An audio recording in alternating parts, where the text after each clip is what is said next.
Hi everybody, it's Miss Toth here. I'm really excited to do this next story. This story is a story I know you know, and I know you've probably heard it lots and lots of times in lots of different ways. We are going to do the story Little Red Riding Hood. This time, for checking our understanding, we are not going to do a beginning, middle, end, and we are not going to do a problem solution character setting grid like what we had done already. We're actually going to do a story map, and the story map is very cool because you're drawing kind of like a treasure map of the fairy tale.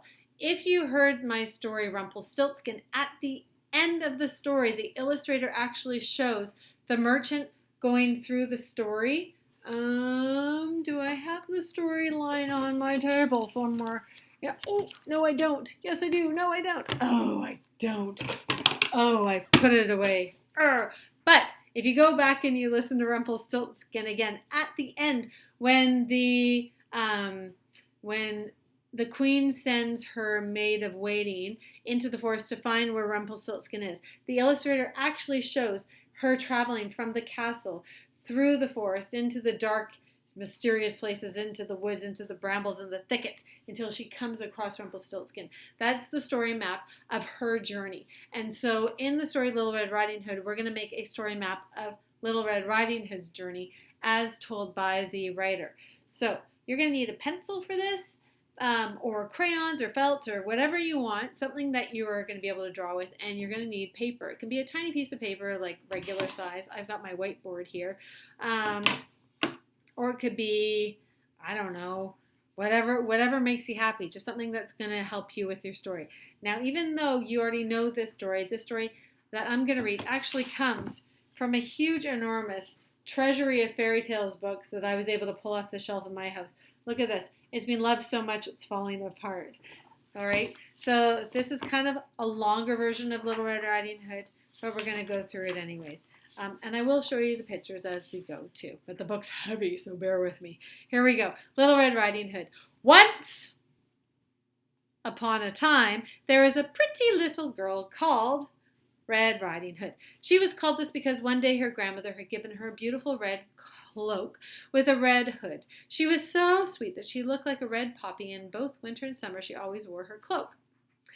She lived with her parents in a house at the edge of a forest. Little Red Riding Hood was happy and carefree and spent her time wandering about with her head in the clouds. I mean, she likes to dream a lot. She was also very good and kind, and she was always had 1,000 thoughts in her head and 1,000 presents for her parents and her grandparents, and there she is.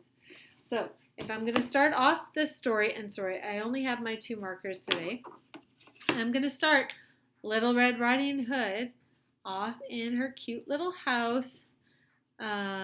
Here she is, cute little house at the edge of the forest? Yep, at the edge of the forest. So I'm going to put some trees behind her because she's not totally surrounded by trees, but let's say she's got some trees on one side. So there's her house right there. See that? So I've kind of stuck it in a corner because I know she's going to be moving and traveling. So, and then of course I'm going to draw maybe a little girl in her red hood. And there she is right there.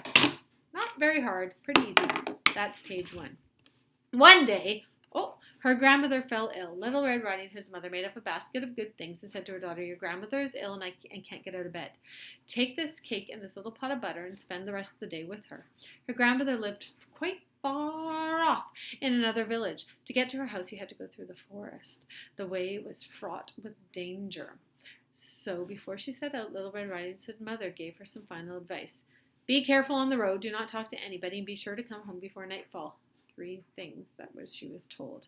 Little Red Riding Hood promised to pay attention and waved her hand merrily. She went on her way, feeling very light-hearted. She trotted along the road, looking at the flowers and the birds and the undergrowth. Grandmother is sure to be delighted if I bring her a pretty bunch of flowers, thought the little girl. So there's Mom saying goodbye. And here she is.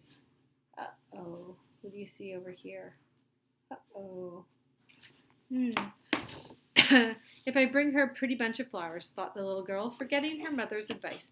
And while she was putting down the basket to pick some flowers, so here she goes. She's going to start to travel, and she's come across some flowers in the woods. So here she is. Here she is. So she starts to travel and she comes across flowers on the path. And while she does that, a big wolf suddenly jumps out from behind a tree. So I've got a big tree in this story, and I've got a big wolf. So I need to draw that. A big, oh well, I'm not going to draw it. Oh, that looks more like a dragon. Well, that's embarrassing. Let's try that again. So we're going to have a big wolf. I'm sure you guys can do a better job than me. So a big wolf comes and jumps out from behind the tree. So here it is. That's my, it's not really a good wolf. Anyways, you guys can do better than that. Jumps out from behind the tree. So that's the first time we see this wolf jump out from behind a tree. He was hungry and had a wicked look in his eyes. Okay, but he was also very cunning. He was very smart, very tricky. He knew how to pretend to be friendly so as not to frighten the little girl. After all, he didn't want his meal to run away. So in a gentle voice, he asked her, "Where are you going, little girl, all alone in the forest?" "I am taking a cake with a little pot of butter to my grandmother, who is ill," said Little Red Riding Hood.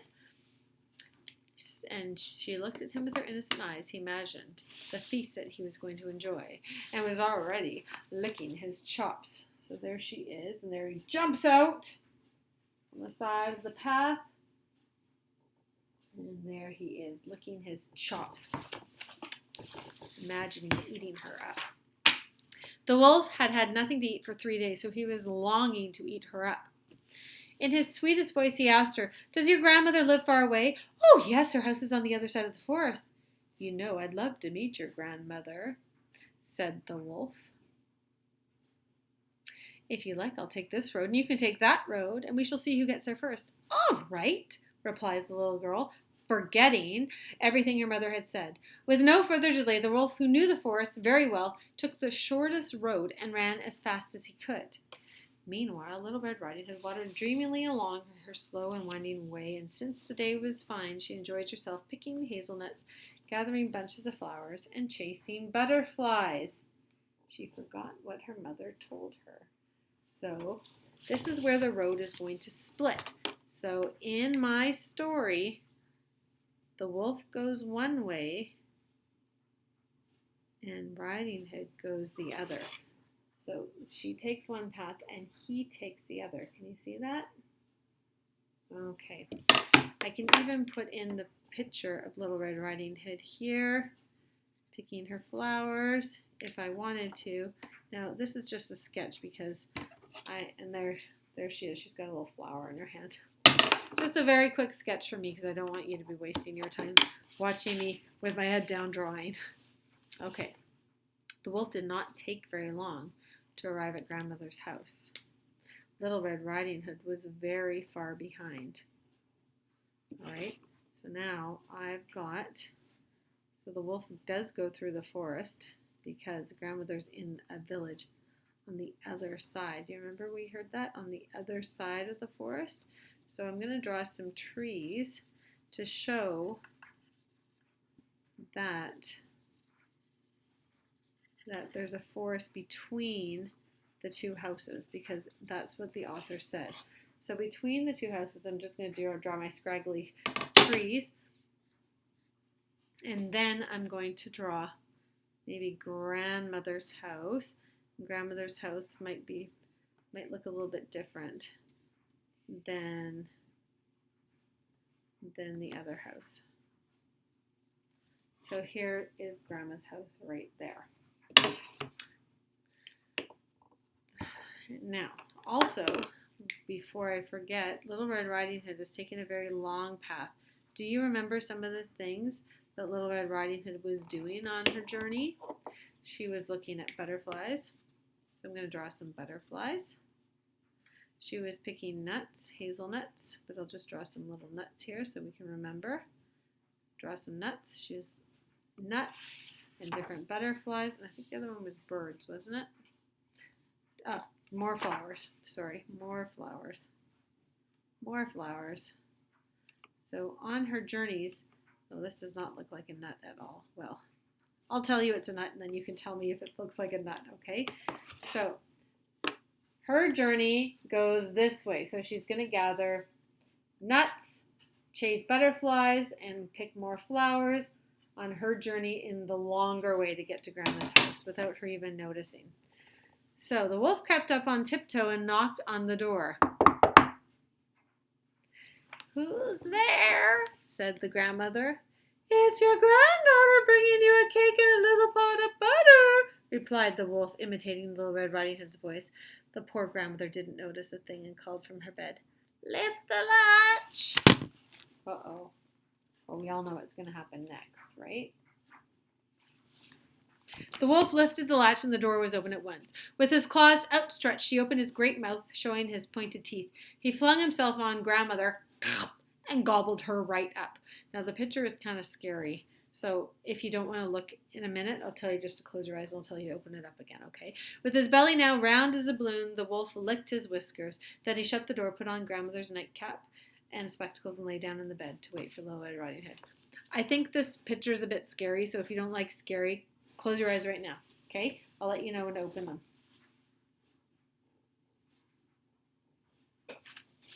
Okay, open your eyes. I'm done. Thank you.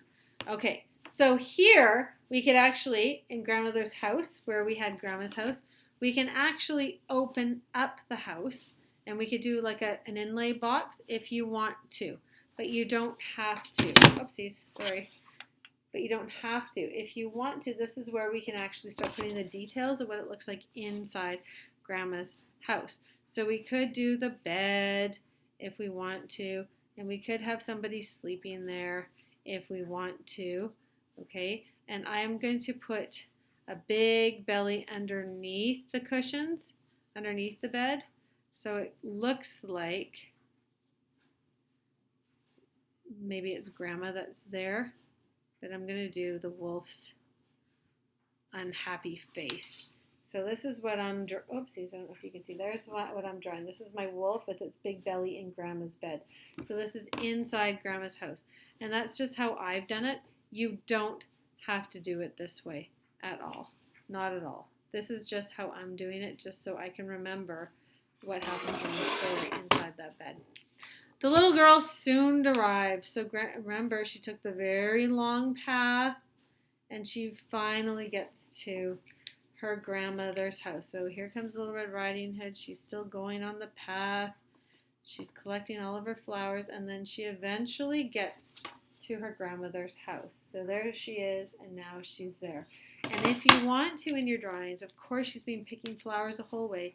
So now she probably has lots of flowers in her hands, as well as her basket, right?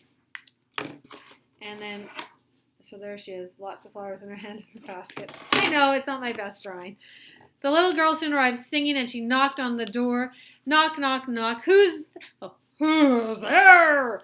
Asked the wolf in his big voice. At first, Little Red Riding Hood was frightened when she heard this voice, but knowing her grandmother had a cold, she replied, "It's your granddaughter bringing you a cake and a little pot of butter." The wolf called again in a softer voice, "Lift the latch." Little Red Riding Hood lifted the latch and the door opened. When she went up to the bed, the wolf pulled the blanket up to hide his face.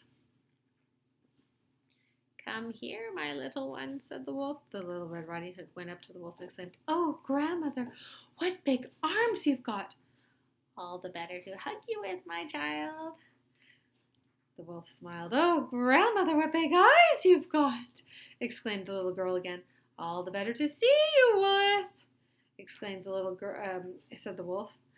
"Oh, grandmother, what big ears you've got!" cried the Little Red Riding Hood. "All the better to hear you with, my child," said the wolf. "Oh, grandmother, what big teeth you've got!" gasped the girl. "All the better to eat you up!" roared the wolf, opening his big mouth and baring his huge fangs. Poor Red Riding Hood didn't have time to realize what was happening. The wolf jumped up and gobbled her up too. Close your eyes. This is a scary picture. Here we go. Ah! Okay, open your eyes again. He gazed at his big belly, which was full at last. Satisfied, he lay down on the bed, feeling like he needed a rest after all that activity. He soon fell asleep, and his snoring grew louder and louder. Now, inside my box, I am not going to put that Little Red Riding Hood is in the belly or the grandmother's in the belly unless I want to. I don't necessarily need to because I've got the wolf here and he still has that big belly. So it reminds me, when I'm going back to remember the story, that the characters are inside his tummy. Okay. A passing hunter noticed a strange noise. So now we've got another character, and maybe another character is coming. Maybe he's coming from the other direction. So I'm going to put a hunter here with an interesting hat on, and he's coming on this way, a different way than maybe anybody else has come. I don't know. What does a hunter have? I don't know. Maybe he's got something interesting in his hand. I don't know. This is a hunter. He's coming from another path, maybe that's coming from this direction. So he's coming, he hears a strange noise. He wondered how the old lady could snore so loud. Intrigued, interested, he opens the cottage door and he found the wolf fast asleep in the old lady's bed. As he lifted his gun to shoot the animal, he realized the wolf must have eaten the grandmother. Perhaps there's still time to save her. And the wolf has no idea. He's asleep. The hunter put down his gun, then since the wolf was still fast asleep, he picked up a big pair of scissors. This is kind of gross. And he opened up his belly.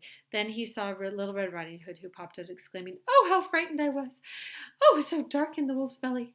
The grandmother emerged soon after. She was still alive but could barely breathe. Then Little Red Riding Hood went to get some big stones, and she and the hunter filled the wolf's belly with them. The grandmother searched her cupboard and found a needle and thread. Then she carefully sewed up the wolf's big belly with stones inside. Once the sewing was done, grandmother and the hunter and the Little Red Riding Hood hid behind a tree not far from the house. Oh, now we've got a tree not far from the house. That's going to be interesting. So I'm going to put a tree not far from the house. I'll put it way up here in my corner. They're behind a tree not far from the house. Soon the wolf woke up and he got out of the bed. His belly was feeling very heavy and he went to drink some water from a nearby pond. So I'm going to draw a nearby pond next to the tree by the house. Okay, maybe I'll give it a little push. So nearby pond. Here we go. As a wolf leaned over to drink some water, the weight of the stones dragged him down into it, and he sank right to the bottom of the pond, and he drowned. So there's the wolf, he's still asleep, getting sewed up. There's everybody hiding, and there's that wolf. The wicked wolf was never seen again. The hunter went off, and the grandmother ate cake and a little pot of butter and felt much better at once. As for Little Red Riding Hood, she swore that she would never disobey her mother again. And that's the end. So, in the story, if I go back and look again, we've got Little Red Riding Hood's house, and she goes off and she sees some flowers, but the wolf jumps out of a tree and convinces her to take the long route while he takes the short route.